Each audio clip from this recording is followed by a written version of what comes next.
All right. Everybody know where we're at? You don't. You ain't been here. No.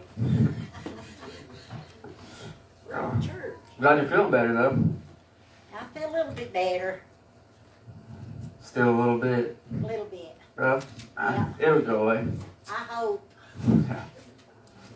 So,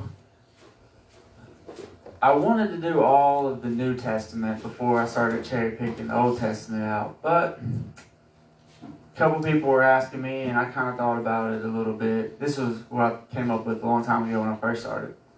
So, we had a little vote at the end of Sunday school last Sunday on where we would go next. So, I know some ideas passed around. Nate gave me a couple and all these other ones. So, the options of Galatians, Ephesians, and Colossians, or Philemon, Hebrews, and James, or go to the Old Testament, Amos. Everybody picked the Old Testament, so I guess you guys have been wanting to do that too. So that is where we went, to Amos. So the name means burden bearer. I mean, you guys know a lot about Amos. So we'll get into talking about him a little bit more, but he was just a shepherd and a fig dresser, which just meant he picked fig trees a lot, harvested those. So he was a prophet of the nation, and kind of some stuff more about Israel and everything. That's what you chose, so that's what I'm going to do. That's where we're at. So who was Amos? So again, his name means burden bearer. I thought that was kind of cool. He was an illegitimate prophet. I know you guys are like, what does that mean? And you're not going to know until the very end of the chapter. But just remember that, illegitimate prophet. And he was a herdsman of Tekoa, and that's where he kept up with the sheep and picked. Tekoa is kind of like a desert right outside of Israel. Not like a super sandy desert, but more of a small plants. Nothing really there. And the time of activity this was written was sometime, they think, around 760 to 755 BC. And they say that because he calls it 2 years before the earthquake, as you'll see. And that was a well-recorded event. So they judge the timeline off of there. So here's Tekoa. Modern day, even. I know it looks biblical, but that's what it looks like today. Not a whole lot going on there. So Bethlehem is right in the center of the map. Tekoa is just right down a little piece from it. So that would be the biggest town you could go to, the first big town you come to from there. So looking at it here, that red dot in the middle, that's where Tekoa is in regards to Jerusalem, in regards to Israel itself, West Bank.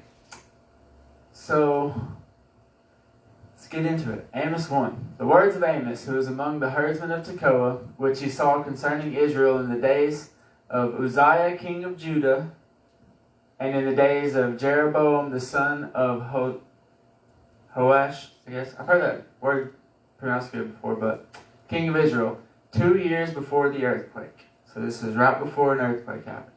And he said, the Lord will roar from Zion and utter his voice from Jerusalem, and the habitations of the shepherds shall mourn, and the top of Carmel shall wither. So, he's writing this to Judah and Israel, talking about them, saying, hey, things are about to come your way. God's going to come out of Zion, and he's going to knock everything out from the bottom of Jerusalem to the top of Carmel. Anybody know what Carmel is? Heard of Carmel before? So, here's Judah and Israel, how it was split up back in those times on the right. There's a lot of maps in the Old Testament. I'm going to try to make them big enough to see them. So you have those two cities that came from the tribes when they all split. And so this was kind of how it was controlled. Israel took this big part. And then at one point, Judah and Israel were one, but they kind of split off. So Israel went up north, and that's where King Jeroboam, who's actually Jeroboam II, went up there, and Uzziah stayed king of Judah. They weren't necessarily at war, they just kind of split into two different nations. So that's where you get Judah and Israel. So there's Mount Carmel way up there at the north of it. Anybody, no one knows about Mount Carmel? Never heard about Mount Carmel? I bet you have. Yeah, it's got another name, but I can't think of it. Anybody heard of Elijah? That guy? That prophet too? Went around everything?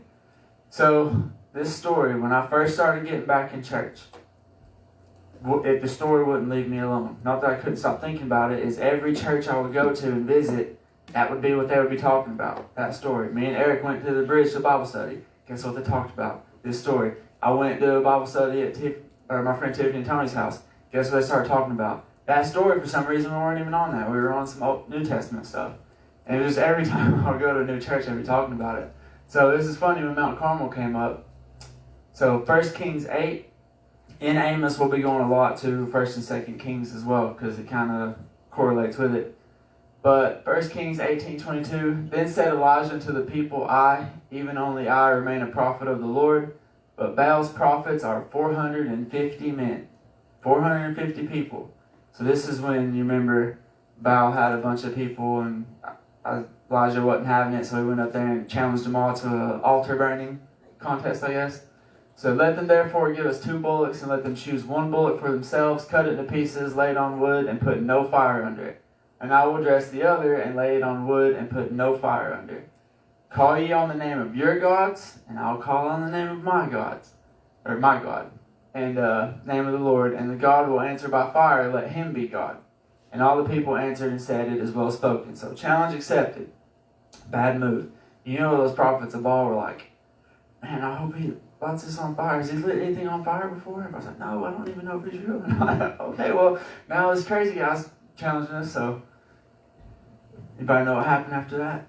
Yeah. So, God could come down and consumed it all up. Not only is it who could set theirs on fire first, Elijah soaked his in water. Just like soaked it up. It was like, all right, keep going. It's kind of like taunting. You know, he even taunted them too when they were talking about everything. But God came down and lit the fire. And then the fire of the Lord fell and consumed the burnt sacrifice and the wood and the stones and the dust, and licked up the water that was in the trench. And when all the people saw it, they fell on their faces, and they said, the Lord, he is God. The Lord, he is God. And Elijah said unto him, this is the fun, everybody wants to stop it right there. And then God lit the altar, so he was real. And then Elijah said unto them, take the prophets of Baal, let none of them escape. And they took them, and Elijah brought them to the brook Kishon, and slew them there. 450 men. So not only did I challenge you to an altar burning contest, beat you in front of everybody, now I'm going to kill you in front of everybody. So everybody gets the picture to not do this again. And you can even go up there. They have at the mountain today a little, they call it the Elijah experience. I don't know what that means. I don't know if I want to go to it or not. But you can go to the Elijah experience that they have there, where he slew all 450 dudes. And they have like paintings of it. I don't really know how he did it, but you know, they captured everybody and brought them there. So Mount Carmel, anyway, same mountain. I don't know, I went off on a little rabbit trail there, but that's what we're talking about. So the top of Carmel shall wither. So here we have Jeroboam II and Uzziah. So when they were coming down to conquer back the Jewish people, to take back over the land of Israel in 2 Kings, he was one of the great warlords or the great war leaders that came and did all of it. So when they took it over, he got to control a big piece of the land. And that's when Uzziah was going to keep over Judah, because it's kind of like you and your friend just took over a big place. You're like, all right, I'll take this side. Okay, well, I'll take that side over there. It's kind of along the lines of what happened. But Jeroboam II, they were pretty good kings on the surface. Like the nations were doing well, it was peaceful, not a lot of stuff going on. But they were peaceful because they would just let anybody worship anything. They didn't want to step on toes, didn't want to make anybody mad. Kind of using the law and all their rules to get money and keep the poor down so the rich can get richer and things like that. Similar to a lot of what you're seeing today. That's why this was a good choice here. So Jeroboam controls everything in green, and Uzziah everything in orange down there. So thus saith the Lord, for 3 transgressions of Damascus, and for 4 I will not turn away the punishment thereof, because they have threshed Gilead, the threshing instruments of iron. But I will send a fire into the house of Hazael, which shall devour the palaces of Benhadad. And I will break also the bar of Damascus, and cut off the inhabitants from the plain of Avon. And him that holdeth the scepter of the house of Eden, and the people of Syria shall go into captivity unto Kir, saith the Lord.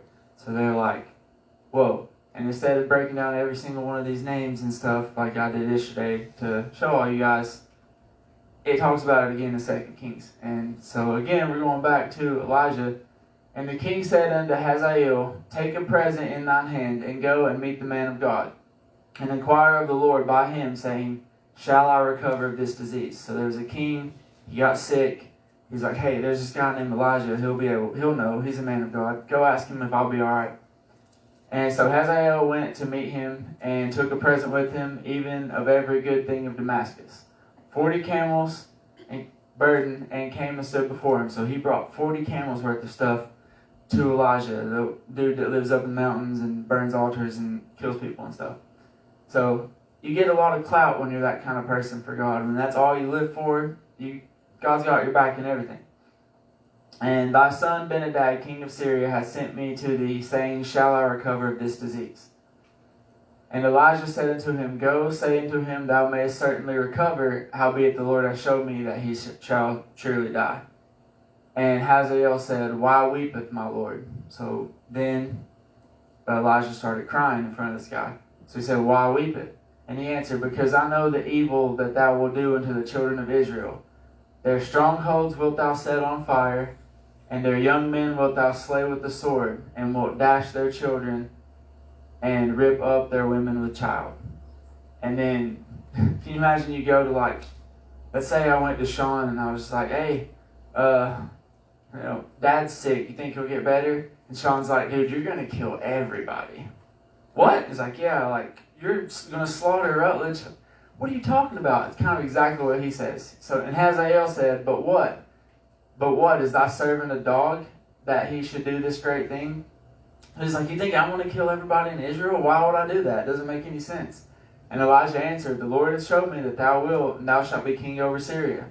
And it came to pass on the morrow that he took a thick cloth, dipped it in water, and spread it on his face, so that he died. And Hazael reigned in his stead. So Hazael didn't even know he was going to become king. And now he's told he's going to become king and kill everybody. And he's going to be bad. And that's where you got that from. So I will send fire to the house of Hazael, which shall devour the palaces of Benhadad. Break the bar that holdeth the scepter of Eden, and the people of Syria shall go into captive unto Kir. That's where we got all that.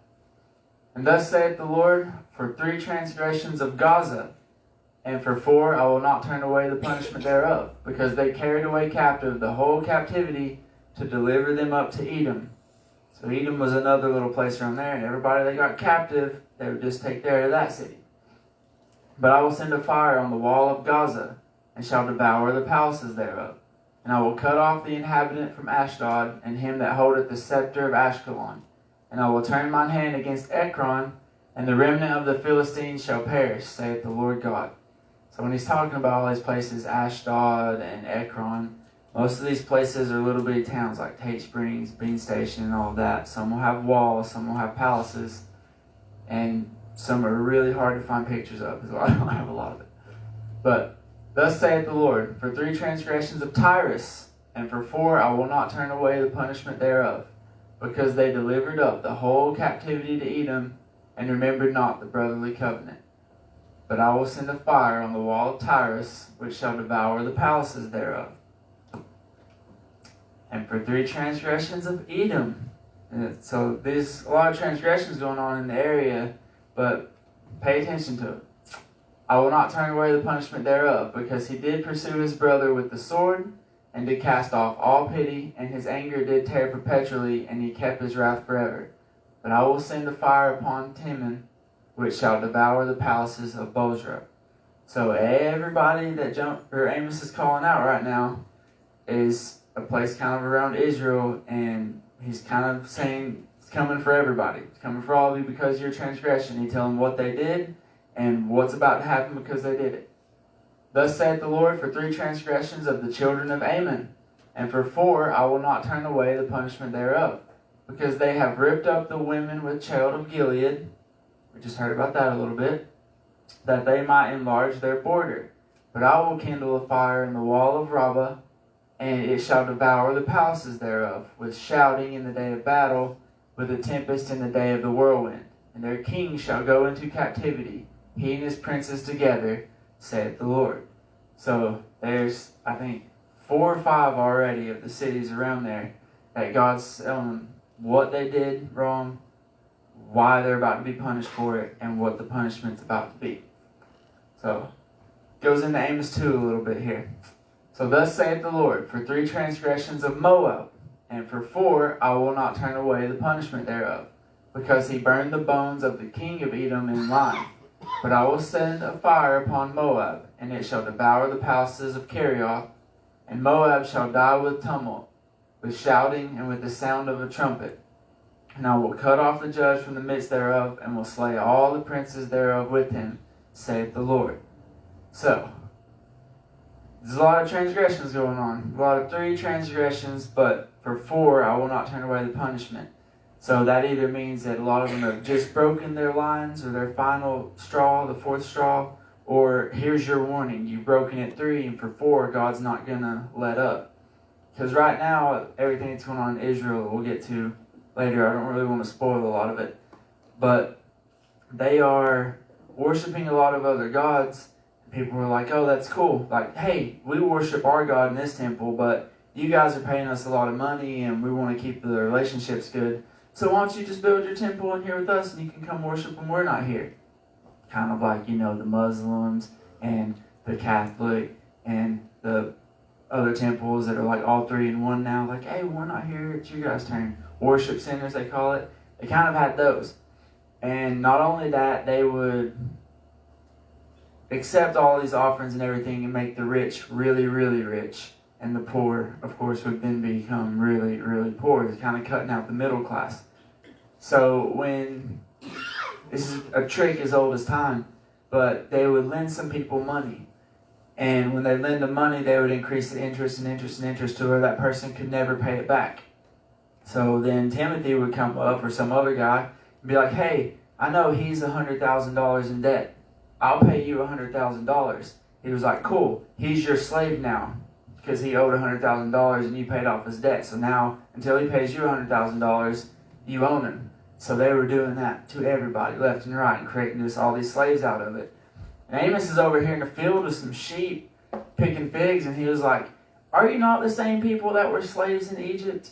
And then God delivered you out here, and now you're turning around and making slaves yourself and making rich people. You're turning into Egyptians. You think God's is cool with that? You think he's cool with you worshiping all these other people here? No. And that's when he started calling them out transgressions. But if you notice something, he's painting a picture here with all these transgressions. 3 transgressions of Damascus. And for 4 I will not turn away. 3 transgressions of Gaza. And for 4 I will not turn away. The 3 transgressions of Tyrus. And for 4 I will not turn away. The 3 transgressions of Edom. And for 4 I will not turn away.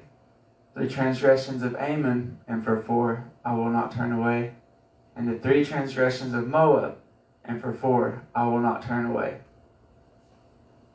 I don't know if you guys know anything about war or fighting or anything, but what's kind of happening to Israel and Judah here? They're kind of getting squoze a little bit. So God's going to punish everybody around them. But who's he saving for last? Yeah. So kind of painting a picture that somebody's up next. They're kind of getting targeted for all of that. So that kind of brought me with the choice. Do I keep going and get into the war with Judah and Israel? Yeah. Or do I just stop it here and leave that for next time? Because it would be like another hour long if I did that. So I know it's a little bit short, but the torch is lit. Everybody's ready to go. And next week, we'll get into Judah and Israel and what their punishment's going to be. Because you remember the very first verse of Amos. He said for the punishment of Israel, the lion will come out of Zion. But he didn't even talk about Israel or Judah and any of that yet. But it's because you're coming. Everybody else got a little poem. Once it hits Israel, it's like, we start kicking off. And it goes into that other chapter. So, yeah, that's all for Amos 1. I finally said I was going to be short and actually was short. So.